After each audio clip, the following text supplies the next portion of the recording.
ಸ್ನೇಹಿತರೆ, ಮೀಡಿಯಾ ಮಾಸ್ಟರ್ಸ್ಗೆ ಸ್ವಾಗತ ಸುಸ್ವಾಗತ. ಗೆಳೆಯರೆ, ಜಗತ್ತಲ್ಲಿ ಅನಾಹುತಗಳ ಸರಮಾಲೆನೇ ಶುರುವಾಗತ್ತಾ. ಅಲ್ಲಲ್ಲಿ ಭೂಕಂಪಗಳು, ಆ ಭೂಕಂಪಗಳಿಂದ ಉಂಟಾಗುವ ಸುನಾಮಿಗಳು, ಇವೆಲ್ಲವನ್ನ ನಾವು ನೋಡಬೇಕಾಗತ್ತಾ.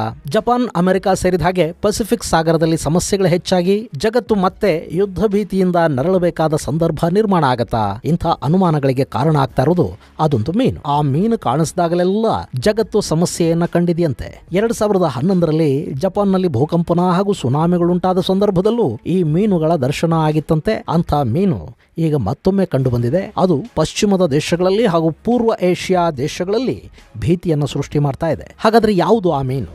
ಅದಕ್ಕೆ ಅಷ್ಟೊಂದು ಶಕ್ತಿ ಇದೆಯಾ?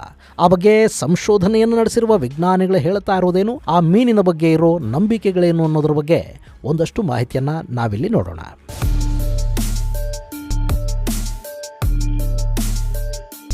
ಗೆಳೆಯರೆ, ಕಲ್ಲಿನ ಕೋಳಿ ಕೂಗುತ್ತೈತೆ, ಕಲ್ಲಿನ ಬಸವ ಕೂಗ್ತಾನೆ, ಗುಲ್ಗಂಜಿಯ ಕಪ್ ಹೋಗ್ಬಿಟ್ರೆ ಪ್ರಳಯ ಆಗೋದು ಗ್ಯಾರಂಟಿ. ಹೀಗೆ ನಮ್ಮಲ್ಲಿ ತರಾವರಿಯ ನಂಬಿಕೆಗಳು. ನಮ್ಮಲ್ಲಿ ಒಂದೊಂದು ಪ್ರದೇಶದಲ್ಲೂ ಇಂಥ ವಿಶೇಷ ನಂಬಿಕೆಗಳಿರುತ್ತವೆ. ನಮ್ಮ ತುಮಕೂರಿನ ಪಕ್ಕದಲ್ಲಿರೋ ಚೇಳೂರಲ್ಲಿ ಕಲ್ಲಿನ ಬಾವಿ ಉಕ್ಕಿ ಮರಳು ಬಸವ ಗುಟ್ರ ಹಾಕಿ ಊರು ಮುಂದಿರೋ ಕಲ್ಲಿನ ಕೋಳಿ ಕೂಗುಬಿಟ್ರೆ ಕಲಿಯುಗದ ಅಂತ್ಯ ಅಂತ ನಂಬಲಾಗುತ್ತೆ. ಇದೇ ಥರದ ನಂಬಿಕೆ ಆಂಧ್ರ ಪ್ರದೇಶದಲ್ಲೂ ಇದೆ. ವೀರಬ್ರಹ್ಮೇಂದ್ರ ಸ್ವಾಮಿಗಳು ಅವರ ಕಾಲಜ್ಞಾನದಲ್ಲಿ ಕೂಡ ಕಲ್ಲಿನ ಬಸವ, ಕಲ್ಲಿನ ಕೋಳಿಯ ಬಗ್ಗೆ ಬರೆದಿದ್ದಾರೆ ಅಂತ ಹೇಳ್ತಾರೆ. ನಿಮ್ಮ ಊರುಗಳ ಇಂಥ ನಂಬಿಕೆಗಳು ಸಾಕಷ್ಟಿರುತ್ತವೆ. ಅದರ ಬಗ್ಗೆ ನಿಮಗೆ ಗೊತ್ತಿದ್ರೆ ಕಾಮೆಂಟ್ ಬಾಕ್ಸ್ ಅಲ್ಲಿ ತಿಳಿಸಿ, ಅದು ಬೇರೆಯವರಿಗೂ ಗೊತ್ತಾಗ್ಲಿ. ಗೆಳೆಯರೆ, ನಮ್ಮಲ್ಲಿ ಇಂಥ ಸಾಕಷ್ಟು ನಂಬಿಕೆಗಳಿವೆ. ನಾನು ಅದ್ಯಾವುದನ್ನು ಕೂಡ ಮೌಢ್ಯ ಅಂತ ಕರೆಯೋದಿಲ್ಲ.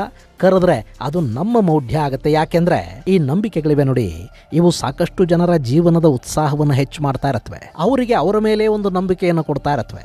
ನಾಳೆ ಪ್ರಪಂಚ ಪ್ರಳಯವಾಗಿ ಬಿಡುತ್ತೆ ಅನ್ನೋ ಭಯಕ್ಕಿಂತ ಕಲ್ಲಿನ ಬಸವ ಕೂಗುವವರೆಗೆ ಈ ಪ್ರಪಂಚಕ್ಕೆ ಏನೂ ಆಗೋದಿಲ್ಲ, ಹೀಗಾಗಿ ನಾನು ಬದುಕಿರೋವರೆಗೆ ದುಡಿತಾ ಇರಬೇಕು, ನನ್ನ ಕರ್ತವ್ಯವನ್ನು ಮಾಡ್ತಾ ಇರಬೇಕು ಅನ್ನೋ ನಂಬಿಕೆ ನಮ್ಮನ್ನ ಬದುಕಲ್ಲಿ ಎಂಗೇಜ್ ಮಾಡಿಡುತ್ತೆ ಅನ್ನೋದಾದ್ರೆ ಆ ನಂಬಿಕೆಯಿಂದ ನಷ್ಟ ಆದ್ರೂ ಏನು?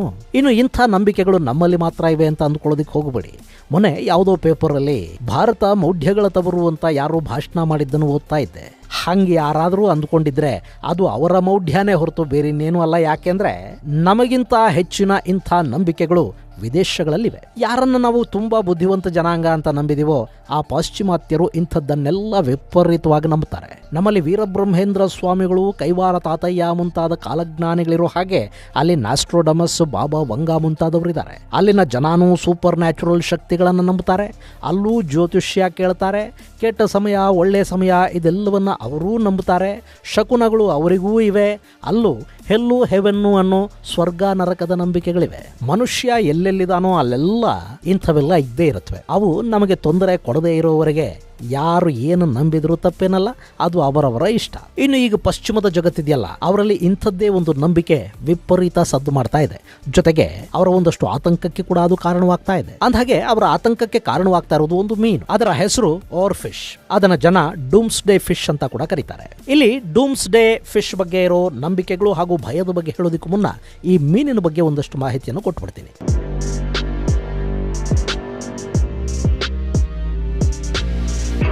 ಗೆಳೆಯರೆ, ಶತಮಾನಗಳ ಹಿಂದೆ ವಿದೇಶಿ ವ್ಯಾಪಾರಗಳನ್ನು ಮಾಡೋದಕ್ಕೆ ಸಮುದ್ರ ಮಾರ್ಗವನ್ನು ಬಳಸ್ತಾ ಇದ್ದ ನಾವಿಕರಿದ್ರಲ್ಲ, ಅವರ ಕಣ್ಣಿಗೆ ಆ ಸಮುದ್ರ ಮಾರ್ಗದಲ್ಲಿ ದೊಡ್ಡ ದೊಡ್ಡ ಮೀನುಗಳು, ಡ್ರ್ಯಾಗನ್ಗಳು ಕಾಣ್ತಾ ಇದ್ವಂತೆ. ಅವುಗಳನ್ನ ಸೀ ಸರ್ಪೆಂಟ್ಗಳು ಅಂತ ಅವ್ರು ಕರೆದ್ರು. ಸೀ ಸರ್ಪೆಂಟ್ ಅಂದ್ರೆ ದೊಡ್ಡ ದೈತ್ಯಾಕಾರದ ಹಾವಿನಂಥ ಮೀನುಗಳು. ಆ ಪೈಕಿ ಈ ಡೂಮ್ಸ್ ಡೇ ಕೂಡ ಒಂದು. ಇದು ಸರಿಸುಮಾರು 20ರಿಂದ 30 ಅಡಿಗಳಷ್ಟು ಉದ್ದದ ಮೀನಾಗಿದ್ದು ಅದರ ಬಾಯಲ್ಲಿ ಕೋರೆಗಳು ಅತ್ಯಂತ ಶಾರ್ಪ್ ಆಗಿದ್ವು ಅಂತ ಆ ನಾವಿಕರು ದಾಖಲು ಮಾಡಿದ್ರಂತೆ. ಈ ಬಗ್ಗೆ ಆಧುನಿಕ ಜಗತ್ತಿನ ಸಂಶೋಧಕರು ಒಂದಷ್ಟು ಹುಡುಕಾಟ ಮಾಡ್ತಾರೆ. ಅವರಿಗೆ ಸಮುದ್ರದಲ್ಲಿ ಇಂಥ ದೊಡ್ಡ ದೊಡ್ಡ ಮೀನುಗಳು ಕಾಣಿಸ್ಕೊಳ್ತವೆ. ಆದ್ರೆ ಹಿಂದಿನವರು ದಾಖಲು ಮಾಡಿದ ಹಾಗೆ ಅವುಗಳ ಬಾಯಲ್ಲಿ ಚೂಪಾದ ಹಲ್ಲುಗಳೇನೂ ಇರಲಿಲ್ಲ. ಈ ಆಧುನಿಕ ಸಂಶೋಧಕರು ತಮಗೆ ಕಾಣಿಸಿದ ಉದ್ದದ ಮೀನುಗಳನ್ನ ಬೆಳ್ಳಿ ಬಣ್ಣದಲ್ಲಿ ನೀರಿನ ಒಳಗಿರುವ ಅತ್ಯಂತ ತೆಳುವಾದ ಮೀನುಗಳು ಅಂತ ದಾಖಲು ಮಾಡಿದ್ರು. ಆ ಬಳಿಕ ಇದಕ್ಕೆ ಓರ್ ಫಿಶ್ ಅನ್ನೋ ಹೆಸರನ್ನು ಕೊಡಲಾಯಿತು. ಈ ಮೀನು ದೊಡ್ಡ ಅನಕೊಂಡಾದ ಹಾಗೆ ಕಾಣುತ್ತಾದ್ರೂ ತೆಳುವಾದ ಮೈಯನ್ನ ಹೊಂದಿತ್ತು. ಅಲ್ಲಿವರೆಗೂ ಇದೊಂದು ದೈತ್ಯಾಕಾರದ ಮೀನು, ಹಡಗುಗಳನ್ನ ಸುತ್ತ ಹಾಕೊಂಡು ಸಮುದ್ರದ ಒಳಕ್ಕೆ ಎಳ್ಕೊಂಡು ಹೋಗ್ಬಿಡುತ್ತೆ ಅನ್ನೋ ಸಾಕಷ್ಟು ವಿಚಿತ್ರ ನಂಬಿಕೆಗಳು, ಕಥೆಗಳು ಇದರ ಸುತ್ತಾ ಇದ್ವು. ಆದ್ರೆ 1972ರ ನಂತರ ಈ ಮೀನಿನ ಬಗ್ಗೆ ಜಗತ್ತಿಗೆ ಒಂದಷ್ಟು ಅಸಲಿ ಮಾಹಿತಿ ಸಿಗೋದಕ್ಕೆ ಶುರುವಾಯಿತು. ಇನ್ನು ಈ ಓರ್ ಫಿಶ್ ಸಮುದ್ರದಲ್ಲಿನ ಸಣ್ಣ ಸಣ್ಣ ಮೀನುಗಳನ್ನ ತನ್ನ ಮೈ ಬಣ್ಣದಿಂದ ಆಕರ್ಷಿಸಿ ಅವುಗಳನ್ನ ಬೇಟೆಯಾಡತ್ತೆ. ಹಾಗೇನೆ ಈ ಓವರ್ ಫಿಶ್ಗಳನ್ನು ಶಾರ್ಕುಗಳು, ವೇಲುಗಳು ತಿಂದು ಮುಗಿಸುತ್ತವೆ. ಸಮುದ್ರದ ಆಳದಲ್ಲಿರೋ ವಿಶೇಷ ಜಲಚರಗಳಲ್ಲಿ ಈ ಓವರ್ ಫಿಶ್ ಅನ್ನೋದು ಕೂಡ ಒಂದು ಅಂತ ಸಂಶೋಧಕರು ಹೇಳ್ತಾರೆ. ಇನ್ನು 1996 ಸೆಪ್ಟೆಂಬರ್ ಅಲ್ಲಿ ಕ್ಯಾಲಿಫೋರ್ನಿಯಾದ ಸ್ಯಾನ್ ಡಿಯಾಗೋ ಬೀಚಲ್ಲಿ ಅಮೆರಿಕಾದ ನೌಕಾದಳಕ್ಕೆ ಬೃಹದಾಕಾರದ ಇಂಥ ಮೀನು ಕಾಣಸಿಕ್ಕಿತ್ತು. ಅದು 7 ಮೀಟರ್ಗಳಷ್ಟು ಉದ್ದ ಇತ್ತು.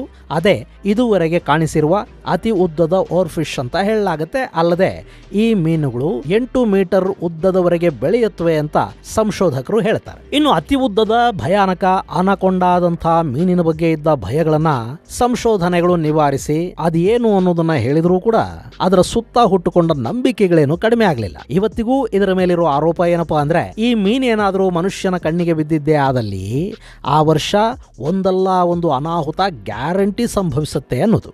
ಅದಕ್ಕೆ ಕಾರಣ ಮೆಸೊಪೊಟೇಮಿಯಾ ನಾಗರಿಕತೆ, ಬೈಬಲ್ನ ಕಥೆಗಳು, ಗ್ರೀಕ್ ಹಾಗೂ ಜರ್ಮನ್ ಕಥೆಗಳಲ್ಲಿ ಈ ಮೀನಿನ ಬಗ್ಗೆ ಸಾಕಷ್ಟು ಭಯಾನಕ ಮಾಹಿತಿ ಇದೆ ಅನ್ನೋದು. ಈ ಮೀನು ಅತ್ಯಂತ ಅಪಾಯಕಾರಿ ಅನ್ನೋದನ್ನ ಈ ಹಿಂದಿನಿಂದಲೂ ಕಥೆಗಳ ಮೂಲಕ ಜನರ ತಲೆಗೆ ತುಂಬುವ ಕೆಲಸ ನಡೆದಿದೆ.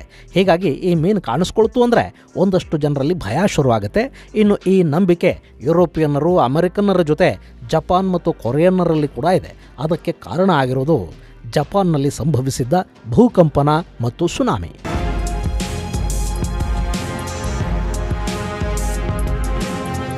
ಗೆಳೆಯರೆ, ಅದು 2011 ಮಾರ್ಚ್ 11. ಸಮಯ ಮಧ್ಯಾಹ್ನ 2:46 ಆಗಿತ್ತು. ಆಗ ಇದ್ದಕ್ಕಿದ್ದಂತೆ ಜಪಾನ್ನ ಭೂಮಿಯಲ್ಲಿ ಭಾರೀ ಕಂಪನ ಕಾಣಿಸ್ಕೊಳ್ತು. 9 ಮ್ಯಾಗ್ನಿಟ್ಯೂಡ್ ಅಲ್ಲಿ ಸಂಭವಿಸಿದ ಆ ಭೂಕಂಪನಕ್ಕೆ ಸಾಗರ ತತ್ತರಿಸಿ ಹೋಯಿತು. ಮುಖ್ಯ ಭೂಮಿಯಿಂದ 72 ಕಿಲೋಮೀಟರ್ಗಳಷ್ಟು ದೂರದಲ್ಲಿ ಸಂಭವಿಸಿದ ಕಂಪನದ ಕಾರಣದಿಂದ ಜಪಾನಿಗೆ ಸುನಾಮಿ ಬಂದ ಪಳಿಸ್ತು. ಅಲ್ಲಿ 19,759 ಮಂದಿ ಬಲಿಯಾದರು. ಆ ಸುನಾಮಿ ಜಪಾನ್ನ ಭವಿಷ್ಯವನ್ನು ಬದಲಾಯಿಸಿಬಿಡ್ತು. ಜಪಾನ್ ನ್ಯೂಕ್ಲಿಯರ್ ರಿಯಾಕ್ಟರ್ಗಳ ಸಹವಾಸನೇ ಬೇಡ ಅನ್ನೋ ನಿರ್ಧಾರಕ್ಕೆ ಬರೋ ಹಾಗೆ ಮಾಡ್ತು ಆ ಸುನಾಮಿ. ಅಷ್ಟೊಂದು ದೊಡ್ಡ ದುರಂತ ಅಲ್ಲಿ ಸಂಭವಿಸಿಬಿಡ್ತು. ಅರೆ, ಅದಕ್ಕೂ ಈ ಮೀನಿಗೂ ಏನಪ್ಪ ಸಂಬಂಧ ಅಂದ್ಕೋತಿದ್ದೀರೇನೋ? 2011ರಲ್ಲಿ ಭೂಕಂಪನ ಹಾಗೂ ಸುನಾಮಿ ಉಂಟಾಗೋದಕ್ಕೆ ಸ್ವಲ್ಪ ದಿನಗಳ ಮುಂಚೆ ಈ ಡೂಮ್ಸ್ ಡೇ ಮೀನುಗಳು ಜಪಾನಿನ ಕರಾವಳಿ ತೀರದಲ್ಲಿ ಕಂಡು ಬಂದಿದ್ವಂತೆ. ಅವುಗಳನ್ನು ನೋಡಿದ ಜಪಾನಿಯರು ಅವತ್ತು ಹೆದರಿದ್ರಂತೆ. ಅಲ್ಲವರ ನಂಬಿಕೆಗಳು ಹುಸಿಯಾಗಲಿಲ್ಲ. ಡೂಮ್ಸ್ ಡೇ ಕಾಣಿಸಿಕೊಂಡ ಬಳಿಕ ಅಲ್ಲಿ ಭೂಕಂಪನ ಆಯಿತು, ಸುನಾಮಿ ಏಳ್ತು. ಆ ಘಟನೆಯ ನಂತರ ಅಲ್ಲಿ ಮೀನುಗಳ ಬಗೆಗಿನ ನಂಬಿಕೆ ಮತ್ತಷ್ಟು ಹೆಚ್ಚಾಯಿತು. ಹಾಗಾದ್ರೆ 2011ರ ಮೊದಲು ಕೂಡ ಜಪಾನ್ನಲ್ಲಿ ಸಾಕಷ್ಟು ಸುನಾಮಿಗಳು ಕಾಣಿಸ್ಕೊಂಡಿದ್ವಲ್ಲ, ಆಗ್ಲೂ ಈ ಮೀನೇನಾದರೂ ಕಾಣಿಸ್ಕೊಂಡಿತ್ತಾ ಗೊತ್ತಿಲ್ಲ. 2011ರಲ್ಲಿ ಮಾತ್ರ ಹೀಗಾಯಿತು. ಸೊ ಇದರ ಬಗ್ಗೆ ನಂಬಿಕೆ ಹೆಚ್ಚಾಯಿತು.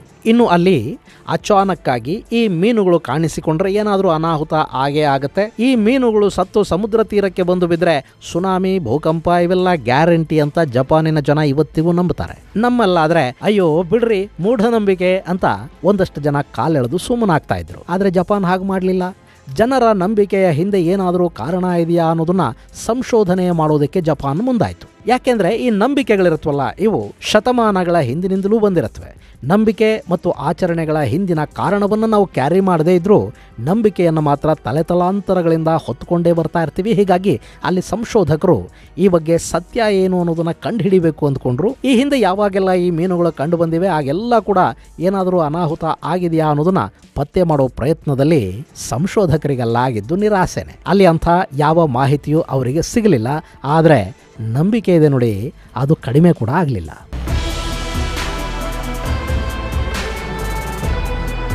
ಇನ್ನು ಈಗಲೂ ಕೂಡ ಕ್ಯಾಲಿಫೋರ್ನಿಯಾದ ಸ್ಯಾನ್ ಡಿಯಾಗೋದಲ್ಲಿ ಈ ಮೀನು ಆಗಸ್ಟ್ 10ನೇ ತಾರೀಕು ಸಿಕ್ಕಿದೆ. ಅಲ್ಲಿನ ಕೆಲ ಕಾಯಕರುಗಳು ಈ ಮೀನನ್ನು ತಂದು ಸಂಶೋಧಕರಿಗೆ ಕೊಟ್ಟಿದ್ದಾರೆ. ಈ ಮೀನು 12 ಅಡಿಗಳಷ್ಟು ಉದ್ದ ಇದ್ದು 1901ರ ನಂತರ ಕ್ಯಾಲಿಫೋರ್ನಿಯಾದ ಕರಾವಳಿ ತೀರದಲ್ಲಿ ಸಿಕ್ಕಿರುವ 20ನೇ ಮೀನು ಅನ್ನೋ ಹೆಗ್ಗಳಿಕೆಗೆ ಇದು ಪಾತ್ರ ಆಗ್ತಾ ಇದೆ. ಆದರೆ ಈ ಘಟನೆ ಕ್ಯಾಲಿಫೋರ್ನಿಯಾ ಹಾಗೂ ಸುತ್ತಮುತ್ತಲ ಭಾಗದ ಜನ ಹೆದರೋದಕ್ಕೆ ಕೂಡ ಕಾರಣ ಆಗ್ತಾ ಇದೆ. ಡೂಮ್ಸ್ ಡೇ ಮೀನು ಸಿಕ್ಕಿರೋ ಹಿನ್ನೆಲೆಯಲ್ಲಿ ಏನಾದರೂ ಒಂದು ಅನಾಹುತ ಆಗೇ ಆಗತ್ತೆ ಅಂತ ಅವರು ಭಯ ವ್ಯಕ್ತಪಡಿಸ್ತಾ ಇದ್ದಾರೆ. ಆದರೆ ಸಂಶೋಧಕರು ಮಾತ್ರ ಅಂಥದ್ದೇನೂ ಆಗಲ್ಲ, ಹೆದರೋದಕ್ಕೆ ಹೋಗಬೇಡಿ ಅಂತ ಧೈರ್ಯ ತುಂಬೋ ಕೆಲಸವನ್ನು ಮಾಡ್ತಾ ಇದ್ದಾರೆ. ಆದರೂ ಆ ಜನರ ನಂಬಿಕೆ, ಭಯ ಅವರವರದ್ದು ಅವರವರಿಗೆ. ಈ ನಂಬಿಕೆಗಳು ಹಾಗೂ ಭಯಗಳಿವೆಯಲ್ಲ, ಇವು ಕೂಡ ಒಂಥರ ಮನರಂಜನೆಯನ್ನು ಕೊಡುತ್ತವೆ. ನೀವು ಈ ಬಗ್ಗೆ ಬೇಕಿದ್ರೆ ಮನಃಶಾಸ್ತ್ರಜ್ಞರನ್ನ ಕೇಳಿ ನೋಡಿ. ಅವ್ರು ಯಾವುದನ್ನು ತಪ್ಪು ಅಂತಾಗ್ಲಿ ಕೆಟ್ಟದ್ದು ಅಂತಾಗ್ಲಿ ಖಂಡಿತ ಹೇಳೋದಿಕ್ ಹೋಗೋದಿಲ್ಲ. ಇವು ಒಂಥರ ಮನುಷ್ಯನ ಒಳಗಿನ ಫ್ಯಾಂಟಸಿಯನ್ನ ಜಾಗೃತಗೊಳಿಸಿ ತೃಪ್ತಿಪಡಿಸುವ ವಿಧಾನಗಳು. ಈ ನಂಬಿಕೆಗಳನ್ನ ಅವನೇ ಬೆಳೆಸ್ಕೋತಾನೆ, ಊಹೆ ಮಾಡ್ಕೋತಾನೆ. ಇದೊಂಥರ ಫ್ಯಾಂಟಸಿ. ಆ ಲೋಕದಲ್ಲಿ ಸ್ವಲ್ಪ ಹೊತ್ತು ಕಳೆದು ಹೋಗ್ತಾನೆ. ಆ ಸಮಯದಲ್ಲಿ ತನ್ನ ನೋವು ಹಾಗೂ ಇನ್ನಿತರ ಬಾಹ್ಯ ಕಷ್ಟಗಳನ್ನು ಮರಿತಾನೆ. ಆಮೇಲೆ ಸ್ವಲ್ಪ ಸಮಯದ ನಂತರ ಅವನೇ ಸೃಷ್ಟಿ ಮಾಡಿಕೊಂಡ ನಂಬಿಕೆ ಅನ್ನೋ ಫ್ಯಾಂಟಸಿ ಲೋಕದಿಂದ ಹೊರ ಬರ್ತಾನೆ. ಏನೂ ಆಗಲಿಲ್ಲ ಅನ್ನೋ ನೆಮ್ಮದಿ ಇದೆಯಲ್ಲ, ಅದು ಕೂಡ ಅವನಲ್ಲಿ ಒಂದಷ್ಟು ಉತ್ಸಾಹವನ್ನು ಹೆಚ್ಚು ಮಾಡುತ್ತೆ, ನಿರಾಳತೆಯನ್ನು ತುಂಬುತ್ತೆ.